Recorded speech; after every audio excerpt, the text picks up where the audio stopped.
Hello everyone! Nandito na naman tayo sa 20%, ang programang puno ng puso para sa mga seniors at kahit hindi pa senior. So ngayon, samahan nyo kaming uminom ng mainit na tsaa, but this time, a couple is with us. Walang iba kundi si Doc Ching at si Tita Beth Cortez. Good afternoon po ulit. Si Doc Ching here, and I would like to introduce my beautiful wife, Wow! the love of my life, si Beth. So parang alam na ninyo na ang tema natin ngayong hapon ay talaga namang hindi lang usapang doktor, kundi usapang puso na. Kasi syempre, kung ngayon ay February 12, nalalapit na. In 2 tulog na lang ay Valentine's Day na. However, Doc Ching and Tita Beth, nataon na this year, ang Valentine's Day ay Ash Wednesday. Kaya maganda ho na pag nilay-nilayan natin, lolos and lolas, ang kabuuan ng buhay. Hindi lang basta yung February 14. Kaya ngayon pa lang ho ay pag-usapan na natin, a heart that feels is a love that heals. So i-shoot agad natin ang unang katanungan kay Doc Ching. Paano mo ba nahanap si Tita Beth ng buhay mo? Tadhana ang humanap sa amin. Ako ay 4th year medical student sa UST. First day ng aking duty, at lumapit siya sa akin. At sabi niya, Doktor, gusto mo bang mag-IV insertion?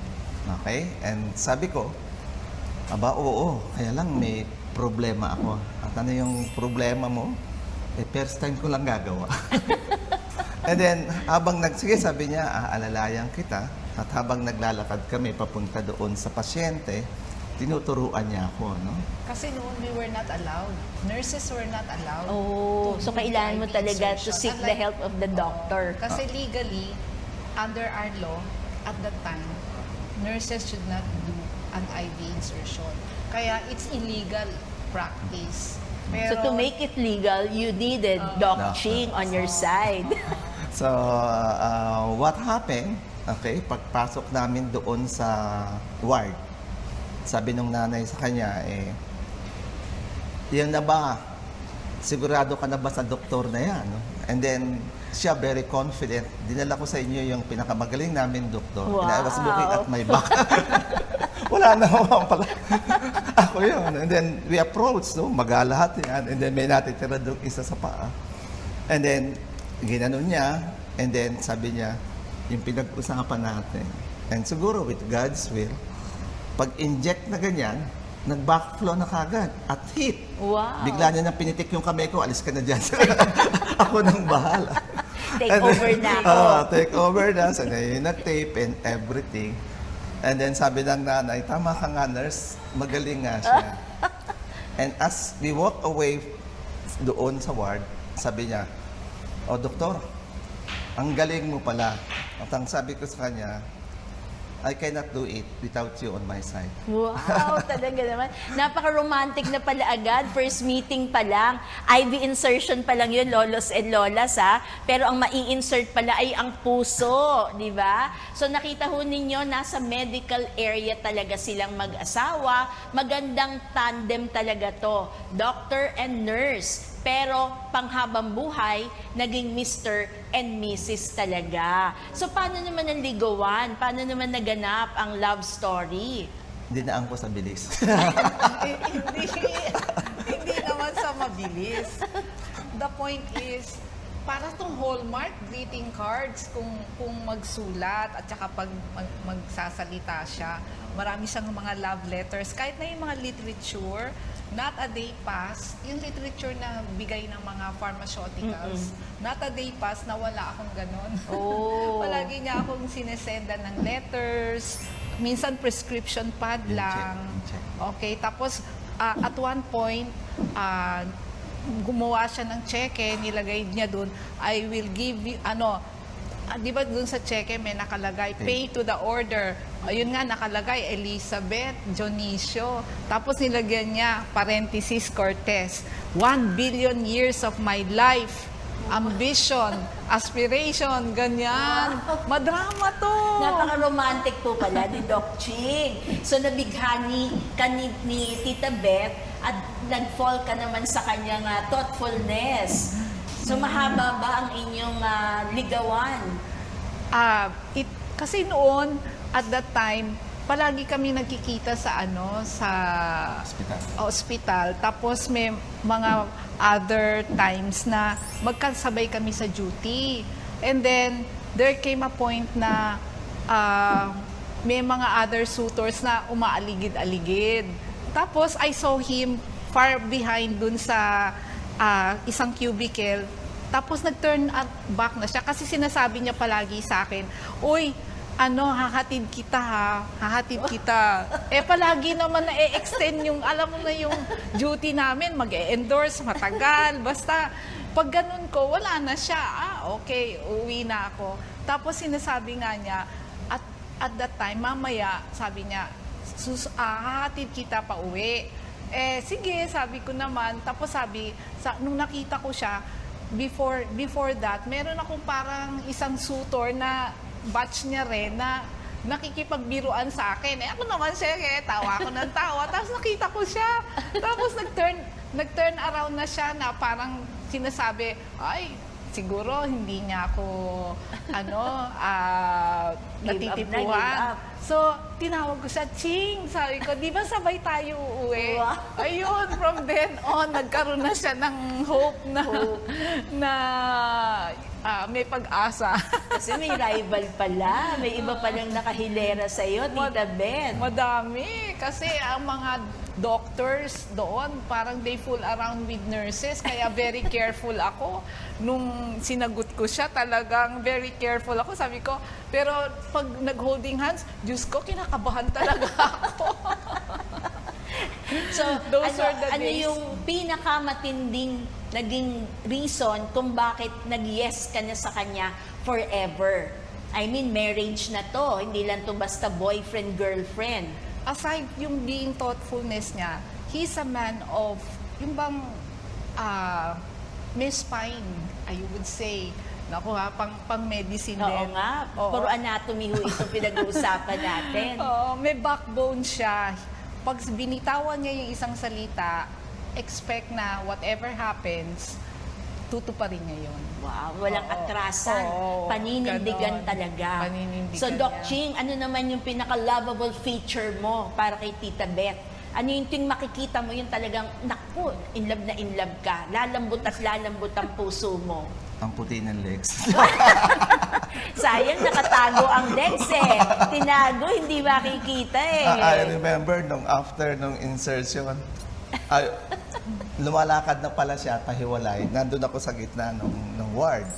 At yung mga classmate ko sabi sa akin, "Huy, ano yung hinahanap ka namin? Ba't nakatayo ka lang dyan? Ano ba yung sinisilip mo?" At sabi ko, "Wow, legs." Joke lang. So, ibig sabihin, Tita Beth, nung panahon na yun, ang mga nurses skirt talaga.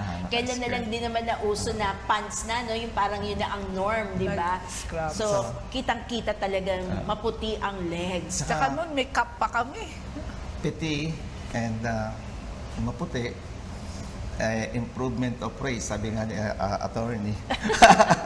Maitim ako. Correct. Tama po. So, ibig sabihin, nakailang taon na ho kayo sa married life ninyo?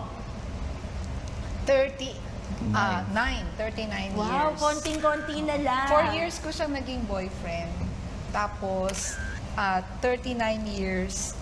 So, almost hopefully, 40 years na kami next year. Wow, God God willing, willing. na God willing. 40. Naku, Ruby. napakatinding blessing nun. Hindi Blessing. lahat naaabot. Yun nga lang po mag-25, hindi lahat ng tao naaabot yung 25 years. No, may istorya ako dyan. Kasi nung 25th anniversary namin, sabi niya sa akin, magse-celebrate tayo, we will reenact lahat nung mga, invite natin, tapos doon din sa Archbishop Palace, where we had our wedding.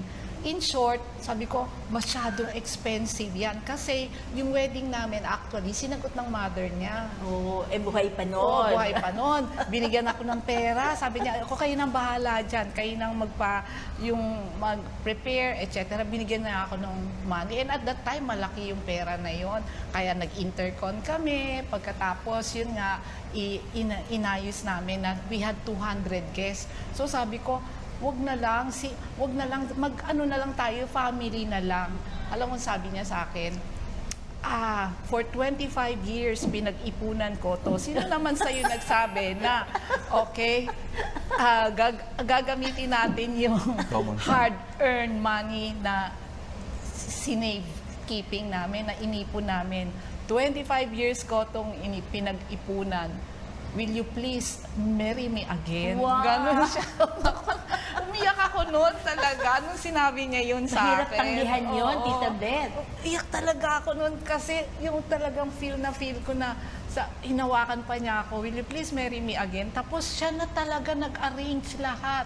Yung venue, intercon pa rin. Ngayon wala nang Intercontinental Wala na Hotel. Ano na siya ngayon? Tapos, Mall na. yung mga dati naming ninong, ninang, tapos yung mga ring bearer namin, ang tatanda na ngayon. May mga asawa na, okay, invited pa rin. Lahat ng mga dati naming in-invite na nandito at saka nakapunta. So yung nag-25th po kayo, buhay pa yung ninongs and ninangs ninyo? Hindi lahat. Kasi yung iba, wala na rin. So anong month po ba? Ano ba ang August. wedding anniversary ninyo? August 17, Ayan, in-announce natin sa buong mundo. August August 17. So nakakatuwa naman, pag binabalikan natin, parang kaisa-isa lang yata si Doc Ching na sa kanyang pagiging romantiko. Na Sabi for nga- the second time, inask niya uli ang kamay mo, will you marry me? Si mother ko, sabi niya, anak, nasa museum na yung asawa mo, ingatan mo. Kasi maski yung mga bata, ako, yung bang madali ako, mahirap ako makatulog, pero pag nakatulog ako, mahimbing ako matulog. Siya hindi. Talaga, pag halimbawa may sakit, etc., konting kibit, gising na yan. Tapos kung ano-ano nang naiisip niya, kasi nga medicine siya, tapos iniisip niya na baka ito, ganyan, ganyan. Ako naman, tiwala sa kanya, kaya nakakatulog ako. Wow, sleeping like a baby talaga. Nakikinig na kilig ang lolos and lolas natin, titos and titas, and we are counting years of blessings kasi nakakatuwa po na yung married life nila, konting tumbling na lang, 40 years na talaga. Eh di ba sabi nga, life begins at 40. O paano naman kaya sa wedding bells? Gugulatin ka ba niya ulit, Tita Beth? Sa tingin mo, may surprise bang nakaabang si Doc Ching? Sinabihan ko na siya na as much as possible, kung pwede, ako na ngayon ang masusunod, yung small na lang na celebration. Mamasyal na lang daw. Intimate na lang. Mamasyal na lang daw kami. More of pilgrimage ang aming mga ngayon gusto. Wow. Aside from, yung mga Pamasyal na lang. mission, ganyan. So hindi masama, next year mag-pilgrimage uli. Yes. Sama kami sa inyo, o sama kayo sa amin, di ba? Alam mo ninyo, dun sa pilgrimage namin, dun namin nasaksihan yung sweetness silang dalawa. Pag may photo ops, meron silang specific na posture na automatic. Pag sinabing picture, okay, tatakbo na si Doc Ching sa tabi ni Tita Beth at talagang meron. Sige nga. Iyan. Tapos may mga ganyan-ganyan Meron pa. Yan. Yeah. Ayan, kita nyo naman sa Eiffel Tower yan, ha? Talagang kabog nila yung mga bata na nandoon. Pero nakakatuwa ho na makita natin, no, itong fresh na relationship kasi hindi tumatanda yung kanilang relationship. May I ask po kung kayong bang dalawa ay retired na sa inyong profession? I am retired already. 65 years old na ako, turning 66 this year. Tapos, Hindi halata sa complexion ni Tita Beth, no? Flawless na flawless talaga. Si Doc Ching, Nag-retired ako as Chief of Medical Ancillary ng Quezon City Gen 2021. So, na-cut off na ako sa clinic hours ko from Monday to Saturday. This time, Monday, Tuesdays, and Thursdays na lang. But I still retain my teaching load sa undergraduate because I love to influence, I want to guide yung mga incoming medical students. So mukhang nasa larangan kayo hindi lang ng medical field, nasa larangan din kayo ng education information. Pareho kayong nagdi-develop ng tao. So how long ka, Tita Beth, sa university? 38 years.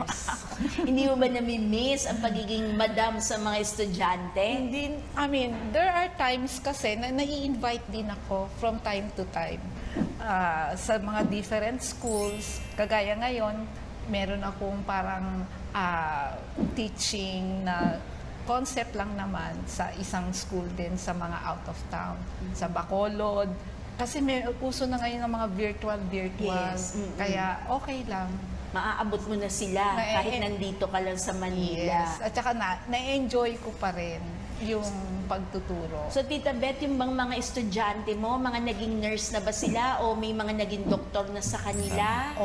All of the above. Merong marami na naging, yung talagang na-surpass pa yung mga na-achieve namin. Kasi talagang mga multi-awarded sila all over. Maski yung nag-inject ng,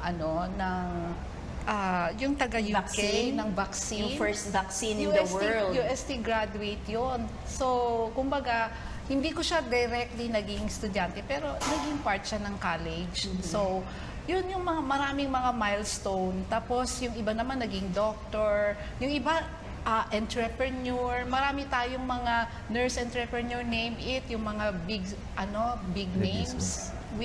Nandun na sila. At yung iba nag-branch out din siguro sa mga review centers, Oh, yes. 'di ba? Na nakakatulong din sila no, Yes. to assist. Yeah. So Doc naman, sa iyo yung mga estudyante mo, lahat ba sila 100% success ang stories nila o may nababalitaan ka rin na may mga failures din along the way? That's, And how do you take it? Ganun talaga ang buhay. Hindi lahat pinagpala. When Jesus Christ saw the seed, merong in good soil sa hindi good soil. But what is important is that you have offered a change in their life.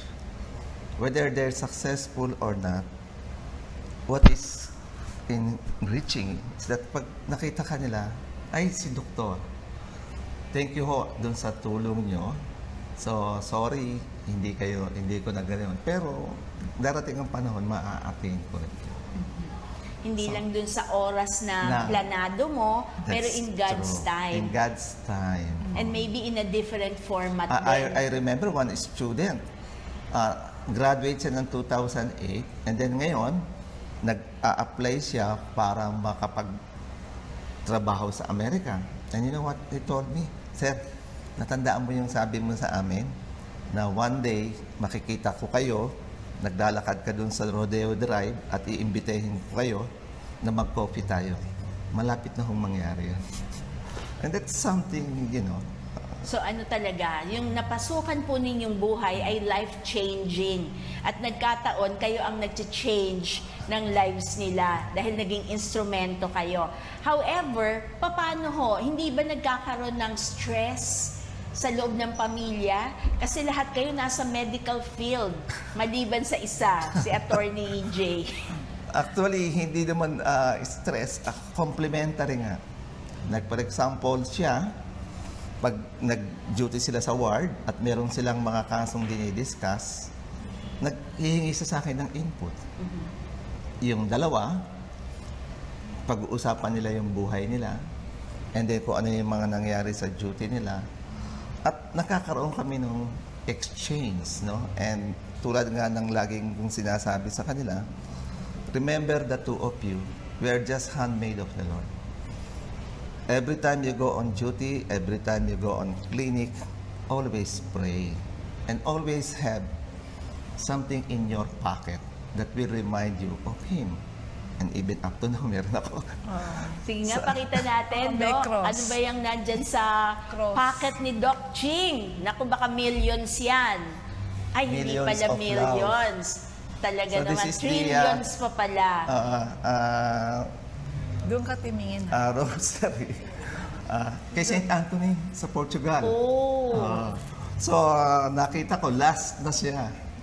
And Wala kasi yata. So, Doc, ibig sabihin, buong buhay mo, ganyan. Ang nasa left pocket mo talaga, rosaryo, crucifix. Yeah, that's Hindi it. kaya dapat nagparing ka, Doc? Actually, nung ako'y mag-high school, sabi ni Bishop sa akin, "Uy, pumasok ka sa Guadalupe." Oo. Sabi niya, may basketball doon, may Minor swimming, ganyan, seminary. minor seminary. Pag weekend, uuwi ka. And here I am. Punta ko sa tatay ko. Pa, o ano? Sabi ni isang kong, no? Maganda raw doon sa Guadalupe Seminary. Ano kaya, doon ako mag-high school. Alam mo, sabi ng tatay ko, tandaan mo, pag nagsimula ka, tapusin mo, ay, ayoko na. Hindi pwedeng laro-laro lang ng basketball, eh, no? Eh, kung natuloy ka dun sa minor seminary, di walang Tita Beth ngayon. Siguro. So, Tita Beth, 3 ladies, no, ang naging anak ninyo. Hindi ka ba naghabol ng isang lalaki? Actually, wala kaming family planning, to be honest. Kaya nakikita ko talaga yung work ni Lord. Wala kaming family planning from the start. I had missed abortion kasi nagkaroon ako ng endometriosis. Tapos nagkaroon ako ng threatened abortion. So, in terms of pregnancy, I had 5. So, you will notice na yung eldest, ang 7 years ang gap nila ng second ko. Tapos, ano nun, yung whatever, I think, yung mga mothers can relate to me. Sabi ko, bahala na si Lord. Ganun lang. Amen. Ako talagang napaka-trusting nitong mag-asawang to sa Diyos. Talagang naipaubaya nila kahit yung family planning nila, yung parenthood nila ay naisuko nila lahat talaga sa Diyos. So, nag-aaway ba kayo sa tamis ng pagsasama ninyo? Meron bang mga times na nagngunging-nguyan din kayo? May ganun ba? That's normal. May argument, pero May argument, but, pero hindi kami, yung sabihin mo na nagkaroon kami ng heated argument. May mga konting argument na disagreement, pero wala akong nare-recall na And then we see to it ano. that if ever there is an argument, tatapusin within that day. Oo. Hindi kami natutulog na Ako, lolos and lolas, nakikinig ba kayo kay Doc Ching? Hindi medical advice yan, ha? Advice na yan sa buhay, na huwag matutulog na may conflict kay Mister at kay Mrs. Kasi, ba hindi kayo magising? Nananakot true. bigla, eh, no? Yes, true. So, paano naman yung pinlano yung mga profesyon ng inyong mga anak? Actually, we just let them choose whatever their heart desires. Kasi at the end of the day, buhay nila yun eh. Pero full support kami all the way. Kasi alam ko, dalawa ang doktor ninyo. Oo. At kung i-connect ko sa kwento ni Doc Ching last Monday, di ba, ni-reveal niya na out of love kasi sinabi daw ng kanyang tatay. Pero ito, parang automatic na. Yes. Nag-flow lang talaga naturally from their heart. Pero Doc Ching, mukhang naipasa mo yung usapang Cortes. Dahil sinabi talaga ng tatay mong walang Cortes na sinimulan at hindi tinapos. At mukhang pinursue din yan ng iyong 3 ladies. Yun yung lagi kong sinasabi sa kanila eh. Kung ano yung sinasabi ni Lolo. And lumaki sila kasi sa nakasama. Ang sabihin, yung nanay ko, knowing na kailangan in terms of health ako, I make myself to always available doon. Kaya kumuha kami ng bahay na malapit sa kanya. So halos para every day, every night, nakikita ko siya. At pag wala kaming katulong, naiwan ko yung mga bata sa kanya. So, Tita Beth, hindi ka nahirapan paano yung handle o mag-manage ng family kasi lahat kayo professionals. Actually, hindi. I mean, parang God's gift ba or blessing na my children are all, hindi sa pagyayabang, modesty aside, they are all obedient, God-fearing. And I think it's also ang nag-play ng big role is also their school, yung upbringing nila. It's a partnership. Yung if you enroll them in a good school, tapos maganda yung training nila doon, na tapos yung kami din, I mean, it just parang spontaneous na lang. It flows naturally. So, hindi parang ako nasusupplement. Oo, hindi ako nahirapan raising them. And siguro siya din, maganda rin siyang father na image. Kaya lang, ang sabi nga, mahirap sila humanap ng partner. Kasi baka na-identify nila kay Doc na Oo nga. ano. Doon siya yung magiging standard. Oo, yun ang kahit na nasa standard. subconscious lang nila yon. Teka, meron po tayo ditong isang publication. Na-publish ito sa isang journal ng health psychology. So, ang sabi dito, people who reported to be happily married had almost 20% lower chances of dying early than those who complained of being in an unhappy marriage. Wow. Ano ba ang komentaryo niyo dyan? Both as professionals and as married couple. As I said, okay, happiness sa akin entails contentment.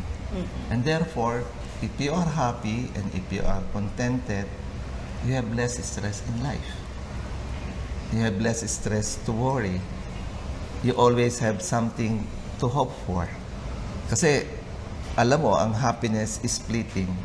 And therefore, you also have to strive to make it something that is constant. You look for ways kung paano pa ma-improve ang So, relationship. ibig sabihin, Doc Ching, happiness is a choice. You That- make, iba, ikaw ang hahanap ng ways, means and ways in order to be happy each day. That's true. So kahit na pangit yung situation, but in the middle of that, find ways para ma-lead natin yung sarili natin into Yeah. something happy thought siguro, Yeah. no?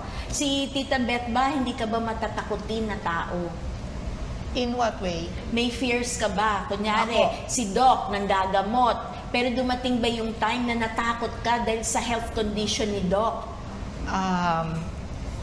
Siguro, in a way, medyo mga 20% nandoon siyempre. At yung risk, lalo na nung COVID. Pero siguro dahil nga rin sa trust in our Lord at saka sa prayer, grabe ako mag-pray talaga. Actually, pero siya nag-introduce sa akin kay Mother Mary, Mother of Perpetual Health Devotees kami tuwing Wednesday. Before, Santo Niño ako nung elementary and high school. So, yun. Other than that, hindi naman kami masyadong tungkol sa mga health risks. Oo. Tulad nung COVID, Oo. since nasa admin ako, nandun kami sa 5th floor. Pero yung dalawa, nasa battlefield. And then, sabi ko lang, your will be done. Yun ang trabaho nila eh. Yun ang trabaho nila. PPE, full battery. And always, sabi ko nga, okay, pray first, and then, awa ng Diyos naman. Parang yung time na yun, parang napaka-worst ng scenario para sa family of doctors. Di ba yung That's true. the family na nasa medical field? Kasi parang anytime, Yes. di ba, lahat sila nasa field eh. Parang maiiwan ka na lang talaga. In your case, walang maiiwan sa inyo. Kasi pag kinailangan kayo i-deploy lahat dahil nasa medical profession, di ba? But anyway, ano po ba ang parting words natin for our lolos and lolas ngayon na papalapit yung twilight ng buhay? So, paano po ba? Meron pa ba silang pwedeng i-look forward to? May hope pa ba? And paano ba nila ino-nourish pa yung relationships na meron sila? So, I always remember yung aming direktor ng hospital na pag ikaw raw ay nag-retire, para kang traveler, nasa NIA 1 ka, iniintay mo na lang yung flight mo. Pre-departure eh. Pre-departure area, no? So, may mga taong sabi niya, pag na-delay yung flight, nandun lang, nakauupo at iniintay yung flight. Meron namang iba na gustong ma-delay yung flight nila para nakakaikot pa sila doon sa airport. Nakakakita sa mga duty free at, I think yun po yung dapat gawin natin sa buhay natin. Rather than every time na gumising tayo at tanungin mo, huling gising ko na ba to? But rather every time nagigising tayo, another life, another chance, and ano pa yung dapat kong gawin. Siguro kaya ako gumigising pa, meron pang gustong ipagawa sa akin. Meron pa akong silbi. Wag mong sabihin wala kang silbi. Yung mga pasyente ko ngang mga matatanda, Dok, wala na ata akong silbi. Sabi ko, sino nagsabi sa'yo? Lahat ng mga anak ko, bigay na lang sa akin ng gamot, ganyan, ganyan. Sabi ko, sino nag-aalaga ng apo? Ako, o di may silbi ka. Kaya humaba ang buhay niya. Oo. Dahil may akong aalagaan. Tapos wala na akong silbi. Sabi ko, sino pa manonood ng probinsyano? Oo nga, no? Wala na ngayong probinsyano, That's parang Quiapo na. how you challenge, no? Don't look at it, okay? Isa sa nagiging problema sa elderly is yung tinatawag nating isolation and depression. Like for example, kami, Monday to Friday, kami dalawa lang. Kasi yung dalawang doktora, tsaka si attorney, may kanya-kanya silang kondo. And then, pag uuwi lang sa bahay, weekend, there are times na hindi pa nga nakaka-uwi. And therefore, we enjoy. We schedule our activity. Monday, Tuesday, libreng sine. For seniors. Or seniors. Oo. And then, some other day, okay, gamitin ng seniors. Ngayon, tinaasan ako, 40% discount na. Natakot. Yung coffee. And then, just recently, nag-outing tayo ng mga kabarkada, ng mga friends. You know, there's so many things na pwede natin gawin. Okay? Huwag nating isipin na pag senior ka na, that's the end. That's the beginning of a new beginning. Wow. At si Tita Beth, for your parting words. Almost the same na. I think he has mentioned everything. So, let's live life to the fullest. Let's continue praying and trusting our Lord.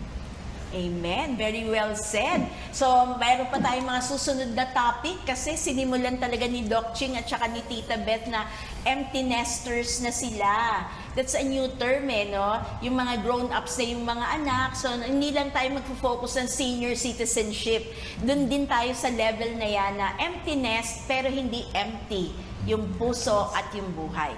So, can you lead us? May you please lead our viewers sa ating closing prayer. In the name of the And Father, and of the Son, and of the Holy Spirit. Amen. Heavenly Father, bless us with your love, O merciful God, that we may love as you love. That we may show patience, tolerance, kindness, caring, and love to all.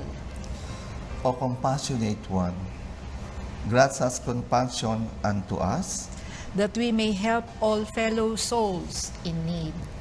Bless us with your love, O God. Amen. Amen. Let us praise the Lord.